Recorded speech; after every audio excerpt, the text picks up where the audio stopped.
ここ。あ、見て見て。変なおじさんが死んでる。惨めに横たわる中年男性の死体に3匹の子豚はパニックになる。その横でドロシーは冷静に状況確認をしている。これはライブラリとは異なる世界のようですね。召喚？いや転生ですか。存在の連続性は。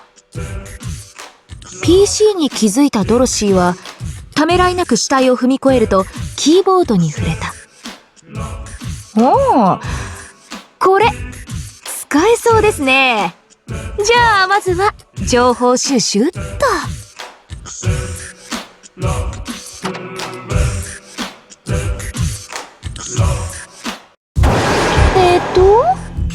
検索はこうですかね。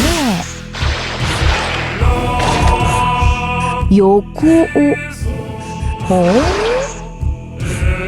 このおじさんそこそこ有名人みたいですね。ゲームクリエイター、ゲーム業界。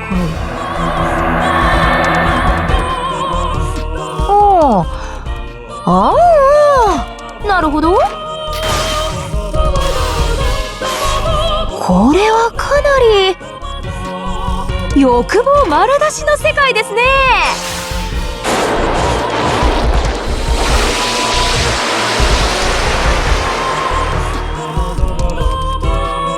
これで世界の謎がまた一つ解明されます。取りつかれたように PC を操作するドロシーの後ろでは3匹の子豚がお腹を空かせていた。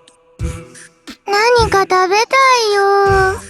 そこから食べ物の匂いがするよ。素敵なキッチンもあるわ。子豚は勝手に冷蔵庫を漁るとありったけの食材を並べる。何を作ろう。いっぱい材料があるね。フルコースができるかも。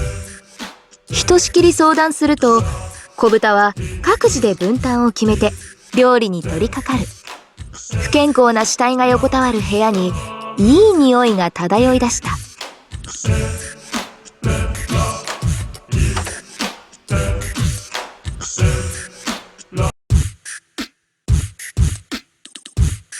よし、だいぶ操作に慣れてきましたよ。これなら情報収集も楽々です。それにしてもこの横尾という人が関わっていたゲーム業界は興味深いですね。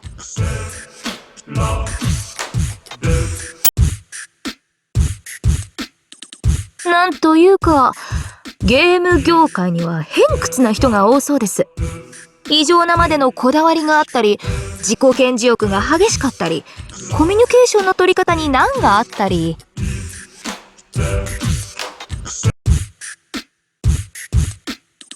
まあ私も研究にはこだわりがありますから他人のことは言えないのですが、しかしたかがゲームという遊びを作るのにここまで必死になるとは。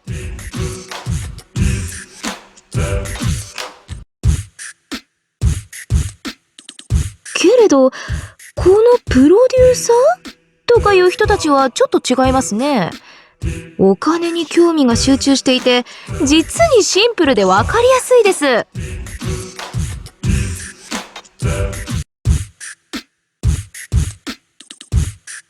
もうそろそろシチューができるよ。サラダの準備も OK。 デザートのプリンは冷やし中。じゃあテーブルセッティングをしよう。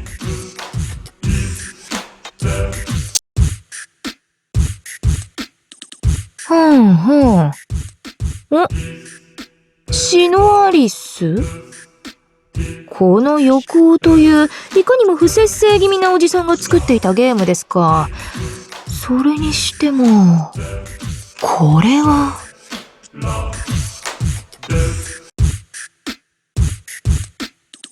このおじさんセッティングの邪魔だね。いっそのこと食べちゃう？まずそうだからやめておこう。それよりほら、熱々のシチューだよ。いただきまーす。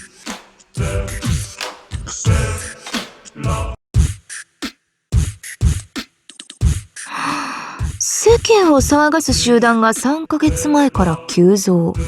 破壊行動。突然の暴徒化。謎の化け物。そして。そうか！わかった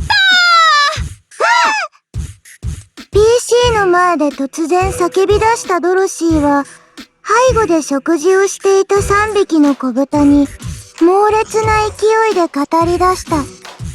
この世界では今、欲望によって狂気に落ちた人々がナイトメア化して各地で混乱を招いているようです。ですが、もともと欲望なんて多かれ少なかれ誰もが持つもの。それが増幅し狂気的になるという現象には何かファクターが必要です。そしてそのファクターは時期的に3ヶ月前に出現しているはず。まあいろいろはしょりますと、このおじさんが作っていたシノアリスこそが元凶です。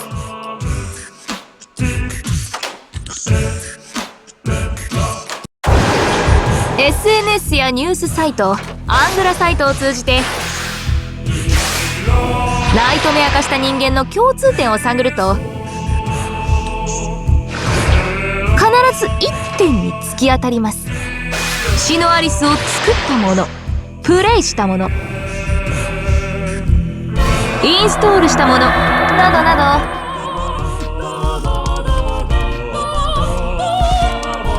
何かしらの形でシノアリスに関わった人たちが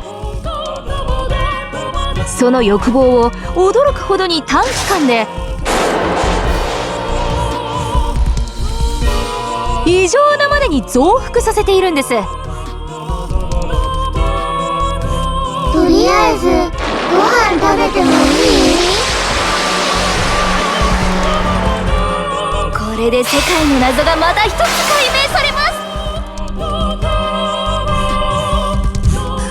しかもこれ見てください。